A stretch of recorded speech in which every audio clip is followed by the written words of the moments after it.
Hey, what's up everyone? I figured I'd do another video. I had some time today, so I'll go over the head unit that I have in the car. I always get a lot of questions about this thing. So I'll kind of go over what it is, why I chose it, and kind of why it benefits me in my car. So before I turn it on, I'll kind of go over the brand and everything like that and why I chose it. The brand is actually is called iDoing. It's the iDoing Android head unit. Even though it's Android, it does work with iPhones. And I got it from, I believe the website was AliExpress. It was one of those kind of shady websites that you're not sure if you should order off of because you're not sure if they're going to take your money and run. But I took a chance on it and it showed up, which is great. But one of the reasons that I went with this unit was because I wanted something that looked OEM, but had more features. So doing something like this would allow me to, I guess, it would allow the car to be updated in a way, because the Subaru infotainment system is just, it's nothing to write home about. It's really crappy. There's features on there that make absolutely no sense, like I believe there was like the sports app and the weather and stuff like that. You don't need that. And one of the biggest things about the head unit that I disliked is basically the weakest point in the stereo. It limited the sound that you can get out of it. I don't think it looked good. It looked really plain and cheap. So I wanted something that looked like it would belong in the car, but basically more features. Technology these days is constantly evolving, and having certain things in your car is kind of a necessity.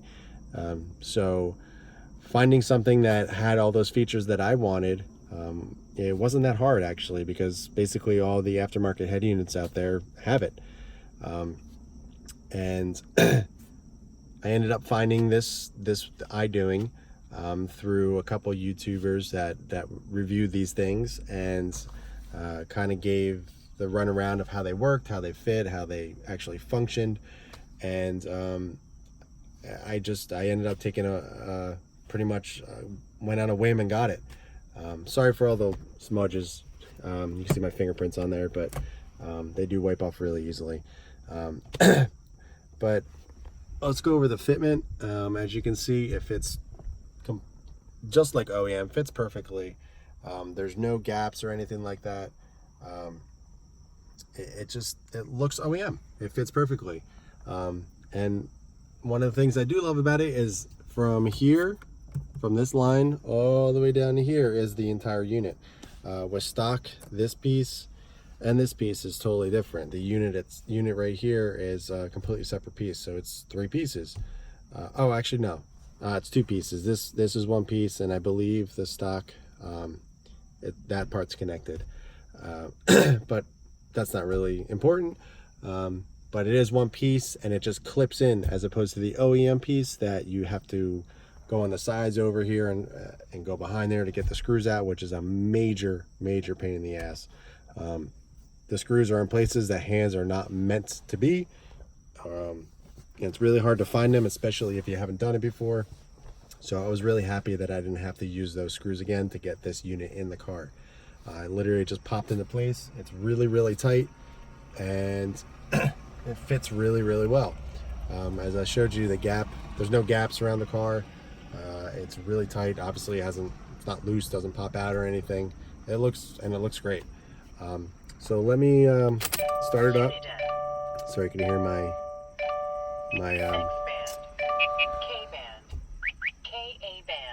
radar, whatever that's called? Okay. GPS connected. All right, you done? Okay.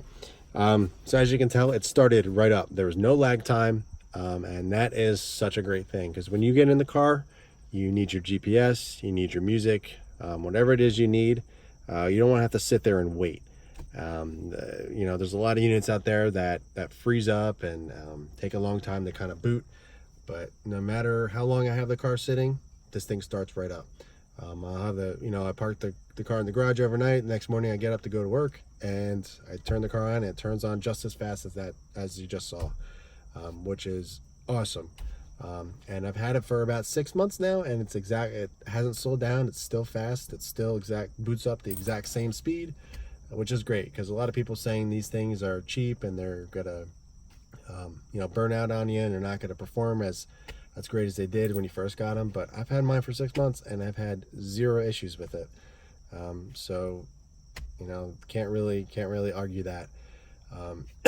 As you can see, this is the home screen. You can change the different backgrounds, or you can have different layouts and everything, but this is just the one I chose because I thought it looked the cleanest, and it kind of worked for my needs. You just click, here's the navigation. I never use this because I'll go into it in a little bit, but this unit does have CarPlay. So if I do need a GPS or navigation, I end up just using Google Maps. So it's just much easier that way.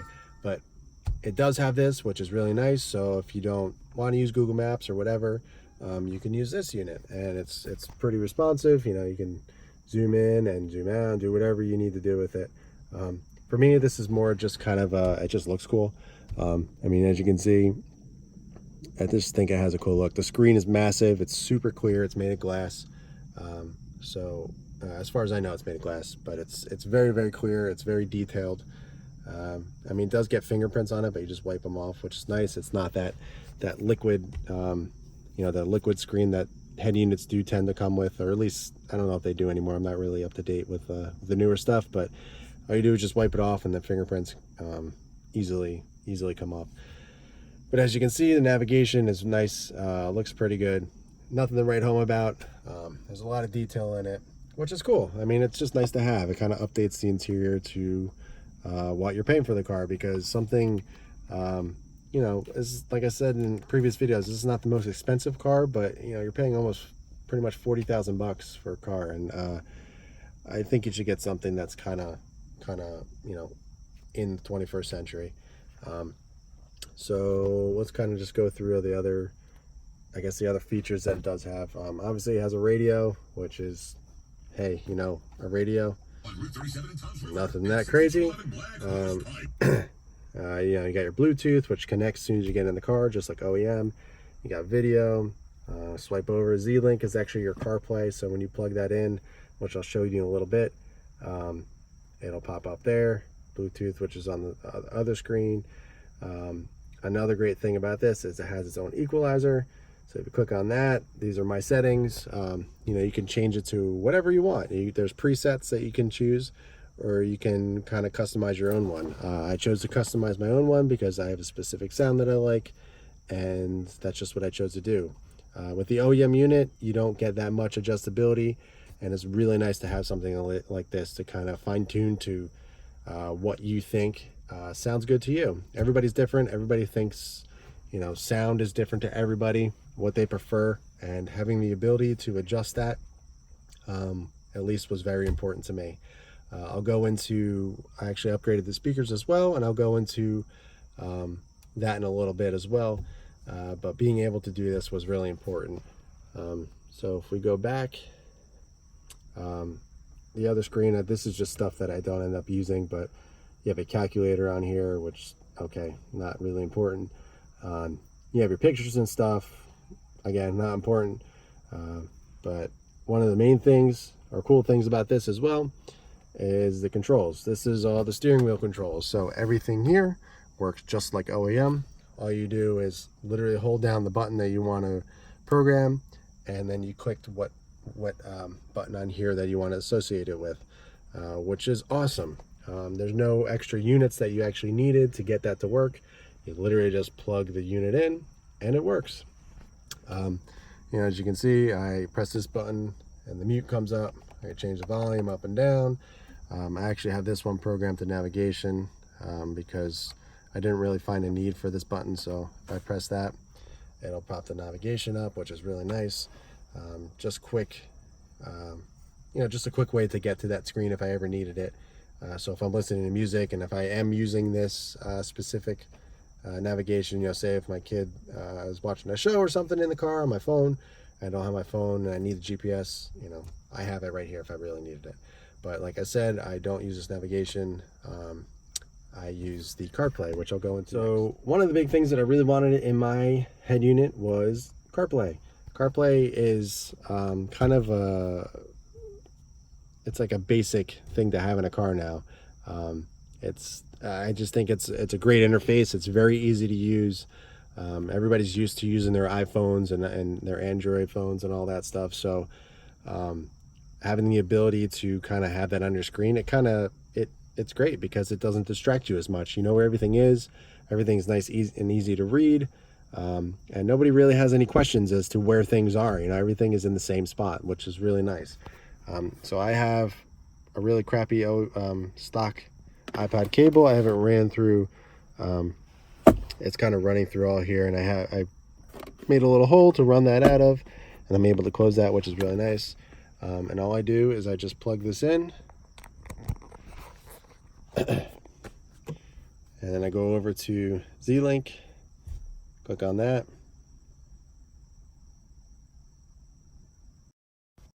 and as you can see, I have CarPlay. So all you do is plug it in and you click on Z-Link, and that's it.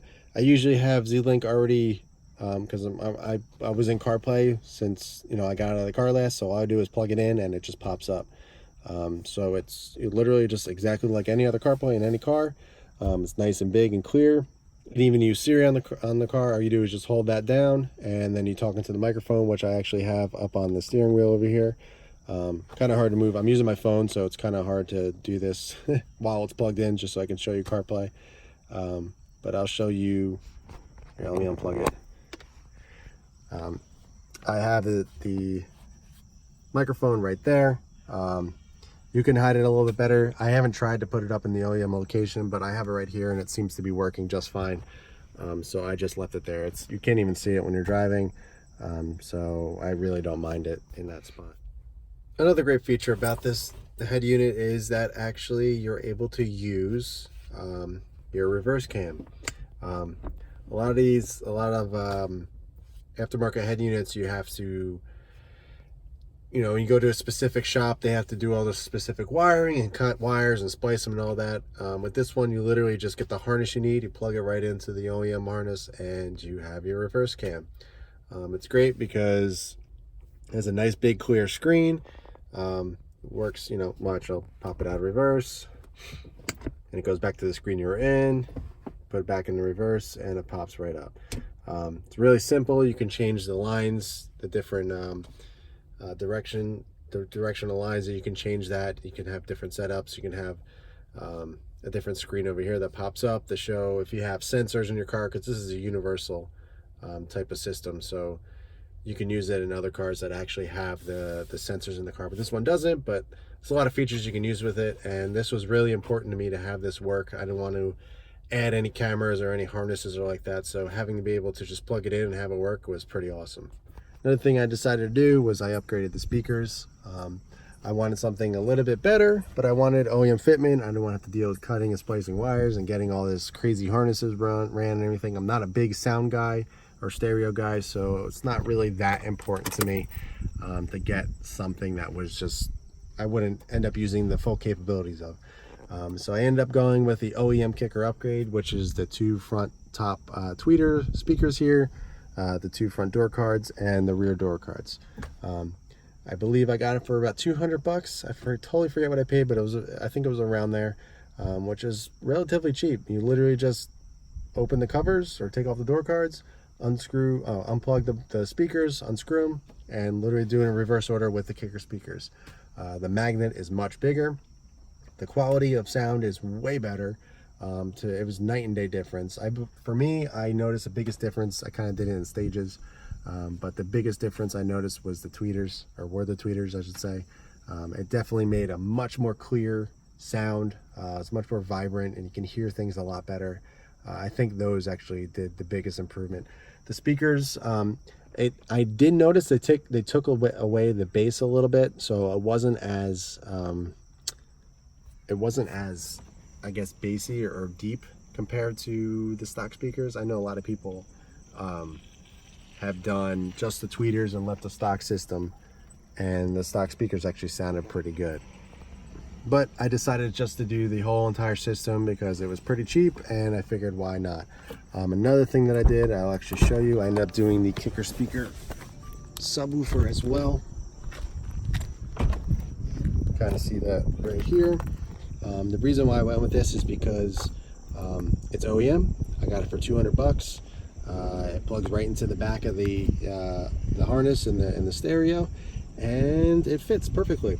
There's no custom cabinetry I had to make or anything like that. It fit just like OEM. And the best part about it is if I do decide to sell this car one day and I decide to part it out, all I gotta do is unplug everything and put the stock back in. So it's a great setup. I believe I spent, let's see, the speakers were 200, the sub was 200, the harness was another 100, so that's 500, and then the head unit right here was about 300. So all in all, it was about 800 bucks, as opposed to the Harman Kardon system, where you had to spend another $4,000 to get that into your car. Granted, it came with other options with the keyless entry and all that kind of stuff.